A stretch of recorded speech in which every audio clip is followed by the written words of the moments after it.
Olá, boa noite. Começa agora o Jornal da Justiça desta quinta-feira, 3 de março.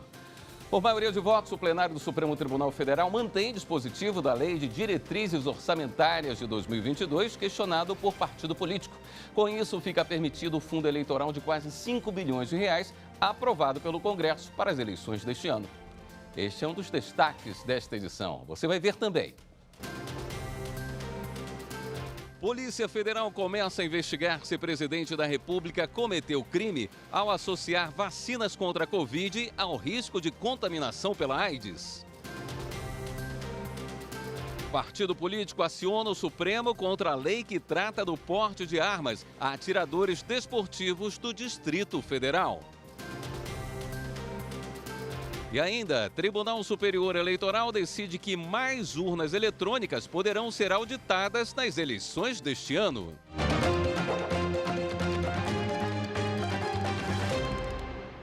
O plenário do Supremo Tribunal Federal, por maioria, negou o pedido do Partido Novo e manteve o valor do fundo eleitoral da forma que foi aprovado pelo Congresso Nacional. O Partido Novo, autor da ação, questionou o dispositivo da Lei de Diretrizes Orçamentárias de 2022, que destina até 5,7 bilhões de reais ao fundo eleitoral. A alegação é de que o Congresso invadiu prerrogativa exclusiva do Poder Executivo para alterar os valores destinados ao fundo. Afirma ainda que o valor do repasse é inconstitucional e que houve desvio de finalidade na utilização de recursos públicos. No primeiro dia de julgamento, o relator ministro André Mendonça votou pela suspensão da eficácia da norma por afronta ao princípio da proporcionalidade. Na avaliação dele, o valor destinado ao fundo em 2022 deve ser o mesmo praticado nas eleições de 2020, de aproximadamente 2,1 bilhões de reais, com correção monetária pelo Índice Nacional de Preços ao Consumidor Amplo Especial, a contar do primeiro dia útil de junho de 2020. Conheço da presente ação direta de inconstitucionalidade e defiro a presente medida cautelar para fins de suspender a eficácia do artigo 12, inciso 27, da Lei Federal nº 14.194, de 20 de agosto de 2021, que dispõe sobre as diretrizes para a elaboração e a execução da Lei Orçamentária de 2022 e da outras providências.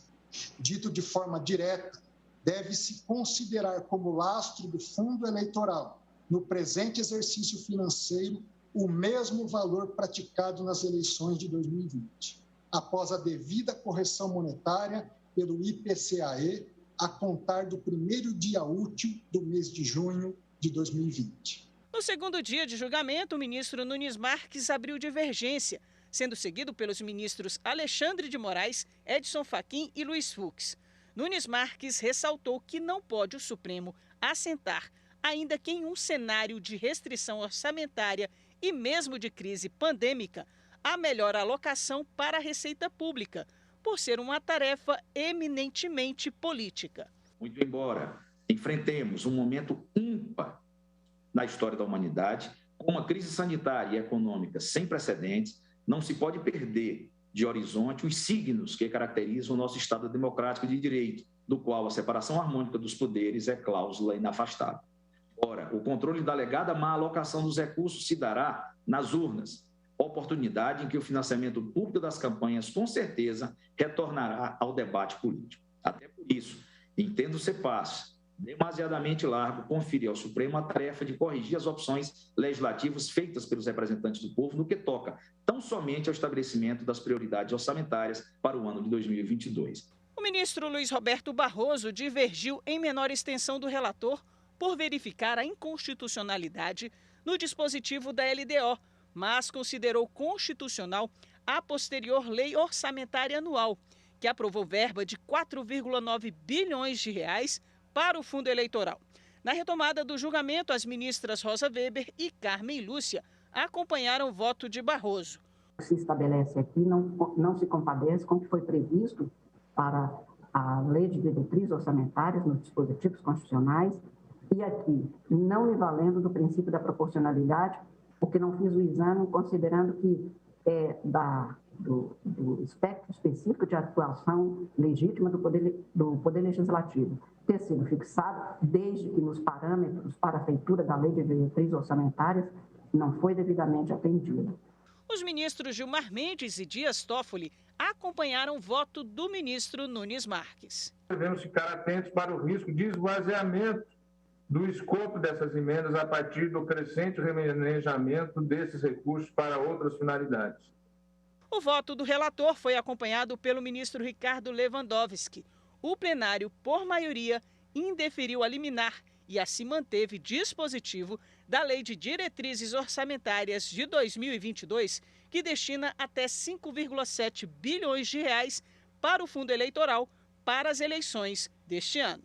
A Corte, por maioria, indeferiu a medida cautelar nos termos do voto divergente do ministro Nunes Marques, que lavrará o acórdão, vencidos os ministros Roberto Barroso, Rosa Weber, Carmen Lúcia e, em maior extensão, o ministro André Mendonça e,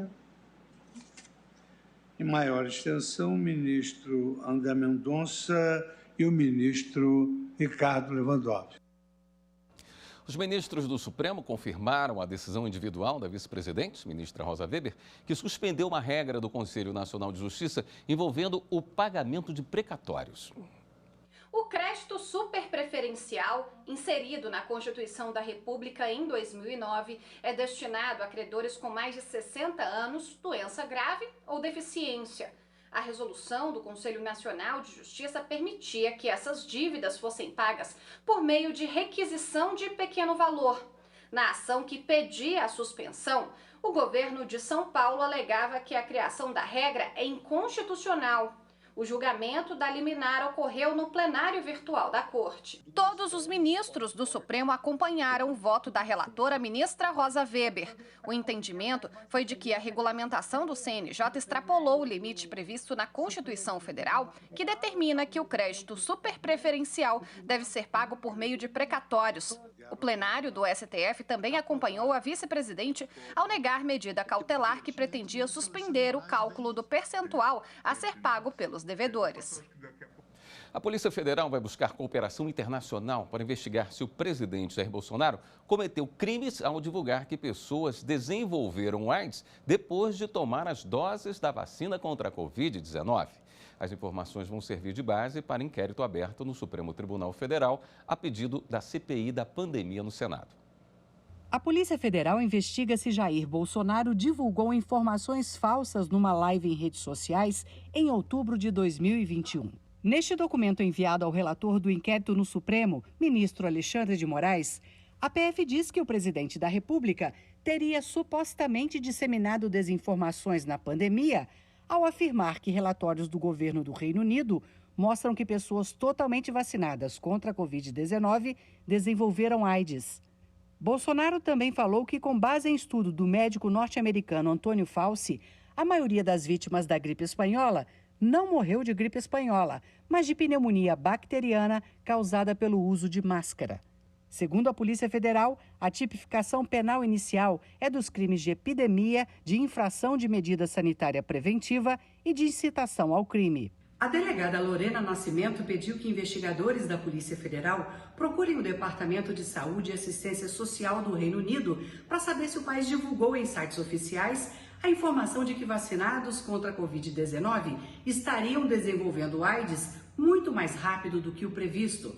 A PF também pediu que o Instituto Nacional de Alergia e Doenças Infecciosas dos Estados Unidos informe se existe alguma publicação de profissionais como o médico Anthony Fauci afirmando que as vítimas da gripe espanhola morreram por causa do uso de máscara de proteção e não da doença.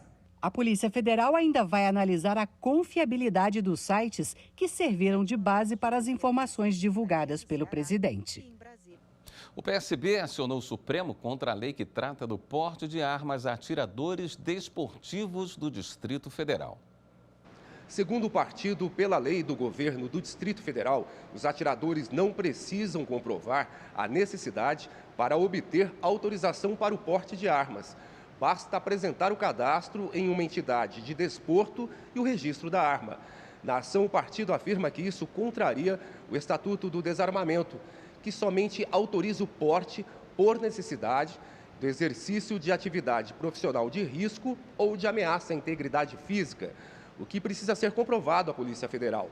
Para o PSB, a regra, além de invadir competência da União sobre material bélico, flexibiliza a norma federal de controle de circulação de armas. Justifica que a lei é incompatível com os direitos fundamentais à vida e à segurança pública. O relator da ação é o ministro Nunes Marques. O INSS recorreu ao Supremo contra o Juizado Especial de Sergipe, que considerou inconstitucional a alta programada para beneficiários de auxílio-doença. Quando um trabalhador com carteira assinada enfrenta alguma questão médica que o impede de exercer a função, geralmente passa por perícia do INSS, Instituto Nacional do Seguro Social. E assim é estipulado um tempo para se recuperar e receber o auxílio-doença. Em alguns casos, o INSS já define a data que o beneficiário deve voltar ao trabalho, sem ser obrigado a passar por nova perícia médica, a chamada alta programada. A prática é feita com base em medidas provisórias e em lei de 2017, que desobriga a perícia em alguns casos. Mas o Juizado Especial de Sergipe considerou as normas inconstitucionais ao determinar nova perícia para avaliar a saúde de uma mulher que estava com a alta programada. O INSS recorreu ao Supremo. A alegação é que a medida busca desburocratizar o processo de retorno ao trabalho e reforça que o beneficiário pode pedir a prorrogação do auxílio-doença sem limite máximo de tempo, de acordo com o quadro de saúde. O relator, o presidente do STF, ministro Luiz Fux, ressaltou que a matéria tem grande impacto em outros casos que tramitam na Justiça. Destacou ainda que devem ser observadas as perspectivas econômica, social e jurídica, o que ultrapassa o interesse entre INSS e segurado. O recurso ainda não tem data prevista para julgamento. A seguir, mudanças nas regras das eleições 2022 aprovadas pelo TSE vão permitir que mais urnas eletrônicas sejam auditadas. Voltamos em instantes.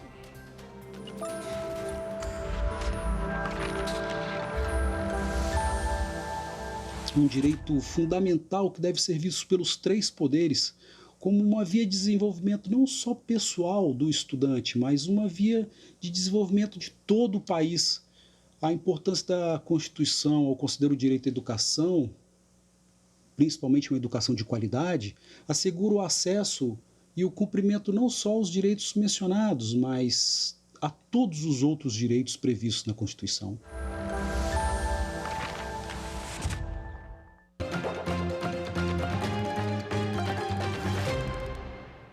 Em sessão virtual, o plenário do Supremo Tribunal Federal confirmou por unanimidade a liminar concedida pelo ministro Luiz Roberto Barroso para suspender 2 atos administrativos da FUNAI que desautorizavam atividades de proteção territorial em terras indígenas não homologadas. Um dos atos questionados é um parecer da Procuradoria Federal especializada junto à FUNAI, no sentido de que apenas após a homologação da demarcação da terra indígena, caberia à Fundação implementar ações destinadas à proteção da terra e do uso exclusivo em favor dos indígenas. O outro é um ofício da Coordenadoria Geral de Monitoramento Territorial da FUNAI, dirigido a órgãos regionais, reforçando o parecer. A Articulação dos Povos Indígenas do Brasil questionou as medidas. O julgamento foi no plenário virtual e, por unanimidade, os ministros referendaram a liminar, concedida pelo ministro Luiz Roberto Barroso. Ele destacou que a FUNAI deveria estar voltada à proteção dos direitos dos indígenas, mas os atos administrativos evidenciam a clara persistência da Fundação em não apoiar as comunidades indígenas. Barroso ressaltou que, de acordo com o Conselho Nacional de Direitos Humanos, os processos de demarcação estão paralisados desde 2019.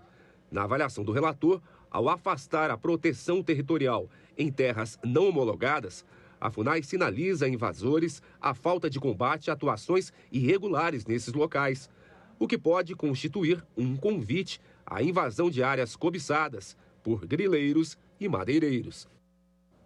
E o ministro Luiz Fux, presidente do STF, completou nesta quinta-feira 11 anos de atuação na Corte. Sob a liderança dele, o Supremo se tornou 100% digital, o que evitou a paralisação do judiciário durante a pandemia.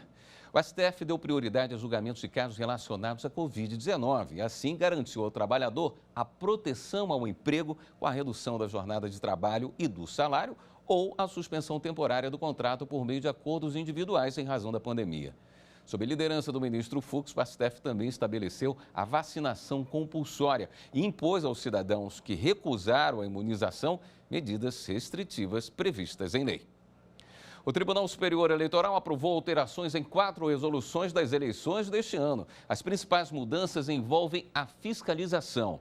Em outubro, o teste de integridade da urna eletrônica vai ser transmitido ao vivo pela internet. Outra novidade é que as versões virtuais dos boletins de urna vão ficar disponíveis assim que começar a transmissão dos dados para o TSE. Além disso, mais urnas eletrônicas poderão ser auditadas.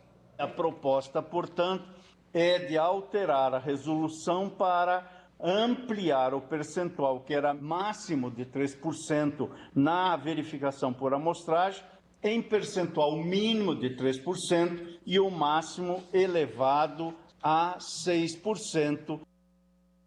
O TSE também determinou que, a partir deste ano, a auditoria dos programas de transmissão de resultados será obrigatória e que os tribunais regionais eleitorais devem tomar iniciativas para diminuir a poluição ambiental causada pela propaganda eleitoral. Você já ouviu falar em janela partidária? Pois bem, ela foi criada pela reforma eleitoral de 2015 e é uma das poucas ocasiões em que pessoas eleitas para cargos proporcionais, deputados, por exemplo, podem mudar de partido sem perder o mandato. Este ano a janela começa hoje, 3 de março, e vai até o dia 1º de abril. No futebol, a janela de transferências internacionais é quando os times brasileiros podem negociar jogadores com clubes estrangeiros. Fora desse período, a negociação pode até acontecer, mas o atleta fica sem poder jogar até a próxima janela. A Justiça Eleitoral tem algo parecido, é a janela partidária. Basicamente, essa janela é o tempo em que parlamentares podem mudar de legenda sem perder o mandato. A janela partidária acontece em todo o ano de eleições e dura 30 dias. Este ano vai ser entre os dias 3 de março e 1º de abril. E só pode usar a janela partidária quem está no último ano de mandato. Então, em 2022, só deputadas e deputados federais, estaduais e distritais vão poder mudar de partido sem perder o mandato. A regra da fidelidade partidária tem exceções. Quando a legenda muda demais o programa partidário ou se há um caso grave de discriminação, ocorre a chamada justa causa. E aí é possível mudar de partido sem perder o mandato, mesmo fora da janela partidária. Veja no próximo bloco, o STJ decide que os depósitos da Previdência Privada devem ser partilhados com a separação do casal. A gente mostra já já.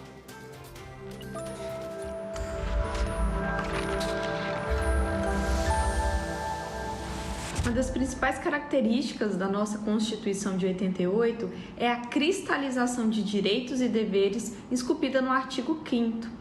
Temos uma escolha constitucional de reforçar os direitos fundamentais. Não é à toa que o nosso rol do artigo 5º é tão extenso. Deixamos de lado um passado ditatorial e firmamos a vocação dessa Constituição cidadã.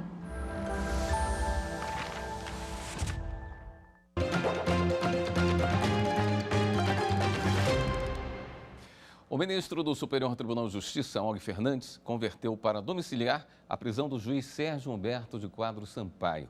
O magistrado é um dos investigados na Operação Faroeste, que apurou vendas de sentenças judiciais para favorecer a grilagem de terras no oeste da Bahia. Ele estava preso desde novembro de 2019 no batalhão de choque da Polícia Militar em Salvador. A defesa alegou risco de saúde após o juiz ter sido internado na UTI no fim de janeiro por complicações da Covid-19. O magistrado deve usar tornozeleira eletrônica e está proibido de se comunicar com investigados da operação e servidores do judiciário. Sérgio Humberto foi aposentado de forma compulsória em dezembro do ano passado por decisão unânime do Tribunal de Justiça da Bahia. O Superior Tribunal de Justiça reafirmou o entendimento de que as concessionárias de rodovias podem cobrar pela utilização da faixa de domínio, mesmo que de outras concessionárias. Atualmente, o Brasil possui 75,8 mil quilômetros de malha rodoviária federal e desses, mais de 23 mil são de rodovias administradas por concessionárias por tempo determinado. Nesse período, a empresa assume obrigações de manutenção, investimentos e serviços em troca da cobrança de tarifas de pedágio. No STJ, os ministros da terceira turma mantiveram por unanimidade o provimento do recurso especial em que reconheceram a possibilidade da cobrança da faixa de domínio de rodovia, desde que o edital e o contrato tragam a previsão de outras fontes de receita além da tarifa para a concessionária administradora da rodovia. A faixa de domínio é a área formada por pistas, canteiros, acostamentos e pela faixa lateral de segurança ao longo das rodovias. No caso analisado, as instâncias inferiores julgaram procedente o pedido da companhia Piratininga de Força e Luz para construir linha de transmissão de energia elétrica em faixa de domínio de rodovia, sem ter de arcar com o preço cobrado pela concessionária Ecovias dos Imigrantes S.A. No STJ, a Ecovias alegou violação ao artigo 11 da Lei 8.987 de 1995. A primeira turma deu provimento ao recurso especial e reiterou que as concessionárias de rodovia podem cobrar de outras concessionárias de serviço público pela passagem de cabos e dutos em faixa de domínio. A companhia Piratininga interpôs recurso extraordinário no STJ para o Supremo Tribunal Federal, alegando que a decisão estaria em desacordo com o tema 261. E o STF determinou o retorno do processo ao STJ para eventual retratação. Ao rejulgar o caso, a relatora, ministra Regina Helena Costa, explicou que o STF definiu no tema 261 que os entes da federação não podem cobrar taxa pelo uso de espaços públicos por concessionárias de serviço público. Porém, segundo a ministra, o precedente não tratou da hipótese em que a cobrança é feita pela concessionária que administra a rodovia. E agora, olha essa outra decisão do STJ. Valores depositados em entidade aberta de previdência privada devem ser partilhados quando o casal se separa. Está na lei. Quando a união acaba, é necessário dividir os bens. A chamada partilha segue algumas regras a depender do regime escolhido pelo casal, como explica esse advogado. Por exemplo, num regime de comunhão parcial de bens, você vai ter essa separação bem nítida, né? Os bens que você já tinha, eles não vão ser partilhados no eventual rompimento da relação, né? E os bens adquiridos onerosamente, que a gente diz, né, durante a constância da união, esses serão sim aí partilhados em iguais partes entre o casal. Agora, se você tiver uma comunhão universal, mesmo que seja uma união estável, você fixe, né, uma comunhão universal de bens, aí todos os bens, inclusive aqueles anteriores à união, eles se comunicam, né, e são partilhados igualmente entre o casal. O Código Civil lista uma série de itens que, no regime de comunhão parcial de bens, estão excluídos da partilha, como, por exemplo, os bens possuídos por doação ou sucessão, os bens de uso pessoal, os livros e instrumentos de profissão, os proventos do trabalho pessoal de cada cônjuge, as pensões ou outras rendas semelhantes. No STJ, a quarta turma decidiu que a quantia depositada em entidade aberta de previdência privada durante a constância conjugal equipara-se a outras aplicações financeiras. Por isso, o valor deve ser partilhado em caso de término do casamento ou da união estável, conforme o regime de bens pactuado. No caso dos autos, o ex-companheiro ajuizou a ação de reconhecimento de união estável e partilha de bens. A ex-companheira pleiteou que também fosse partilhado o saldo de previdência aberta do qual ele era titular, o que foi deferido em primeira instância. O Tribunal de Justiça de São Paulo, porém, considerou que essa verba não se sujeita à partilha. No recurso especial ao STJ, a ex-companheira alegou que, quando parte da remuneração do trabalho é transferida para a previdência privada, deixa de incidir sobre ela a regra do Código Civil que exclui o salário da partilha. Na visão do ministro Luiz Felipe Salomão, relator do recurso, se não houve o resgate dos valores aplicados em previdência privada, eles não são partilháveis, independentemente de a entidade ser aberta ou fechada, porque possuem natureza de seguro social.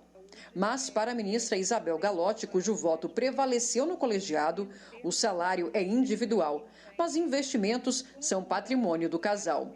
A ministra citou o precedente no qual a terceira turma considerou que os saldos de previdência aberta podem ser partilhados, pois não possuem os mesmos entraves de natureza financeira e atuarial verificados nos planos de previdência fechada.